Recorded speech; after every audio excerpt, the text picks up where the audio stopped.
Hello everyone, welcome to another episode on our channel, and this time we want to have a bit more philosophical distraction maybe, and practical as well, about Aikido being destructive in two senses, in the physical sense but also in the mental or psychological sense. So let's have a look at different perspectives and exchange a little bit on this topic.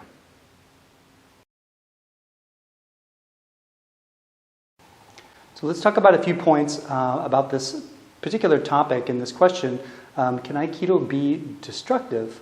And this is kind of an interesting, maybe a slightly strange question in the sense, because normally Aikido is considered the art of peace. But it doesn't mean that it can't potentially be destructive. Okay? And let's talk about a few different sides to that. Now, it can be destructive physically. So if I'm practicing in such a way that I'm forcing myself physically to the point where it's beginning to destroy my body, I'm pushing myself and I'm doing things that I'm forcing myself in such a way that I start to hurt the joints, I start to hurt my muscles, then yeah, I mean, of course, you can destroy yourself. You can actually literally get to the point where you're going to need an operation later on in life. Okay? You can also do this with other people, and this happens probably quite a bit.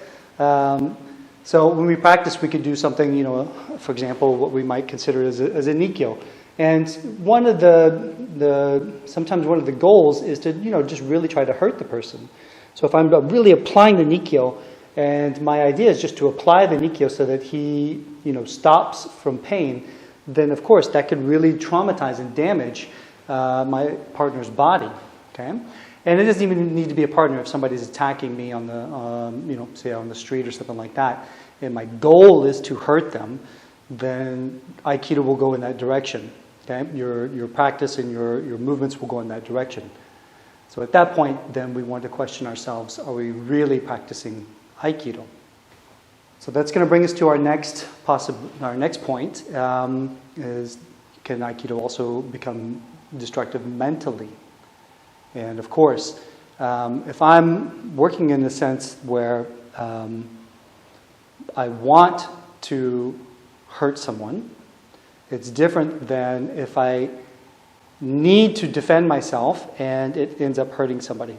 Now, I make a distinction there, and I usually talk about this in my classes. If somebody's attacking and my intention is just to get them back and to hurt them, and that's what I want to practice, then that's fine, but I would consider that that's not really the perspective of Aikido, and then you're not really practicing Aikido anymore. So when I do that, then not only am I mentally not practicing the perspective of Aikido, but I'm practicing in a destructive manner, okay, to my partner. But that affects me because it comes from what I'm thinking. Now, if I have that perspective, and I want to destroy whatever's coming at me, whatever conflict I'm in, whether it's with somebody on the street, whether it's with a friend, or whether if it's with family, at the very base of it all, it's really the same thing.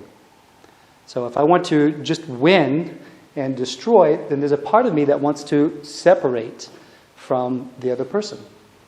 Okay? And this is where the mental aspect comes in and the perspective. And so if I want to separate a piece of my mind from the other, then I'm literally separating a piece of myself. I'm literally destroying a piece of myself. So when he attacks me, if my intention is already to destroy him, to destroy the part, to destroy the other, then I'm actually already starting to destroy myself. Okay? Because I divide myself into pieces.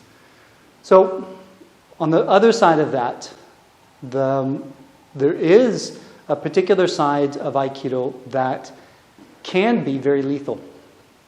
We don't necessarily talk about this too much in Aikido because sometimes we explore the idea that we are peacemakers or that we would never really hurt somebody in a fight. And if we're working with ideas, then we hold ourselves back. And that could be the idea that I will not destroy the other person at all. Or it could be the idea that I'm a destructive machine and all I want to do is destroy the other. Okay? So if you're working with these ideas, then you're holding yourself back. And one definition that we might say in Aikido of harmony, if we were talking about Aikido as harmony, is that we are appropriate with our partner. So if my partner attacks me in whatever way, then I want to practice being appropriate. Okay? In such a way that I honor the integrity of the whole situation. Okay? And again, trying not to destroy a part of myself as I destroy the part of the other. Now, if he's attacking in a very aggressive and lethal way, it might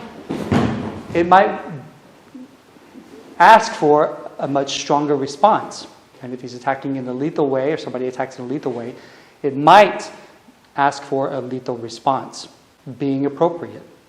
Okay, so in that sense, yes, Aikido can be destructive in a lethal way, but maybe not in the idea that we need or want to destroy the other. Now, this is one particular way of exploring these perspectives, and you can actually explore them through techniques, through jiwaza, just by changing how you look at the situation. Whether we're practicing together or we're practicing against each other, these are different things to work with in your Aikido classes. If you have any comments about this, I would really appreciate you writing them down below. We can also do more types of classes in this way. We have a lot of things in mind, so please feel free to comment, and thank you for watching.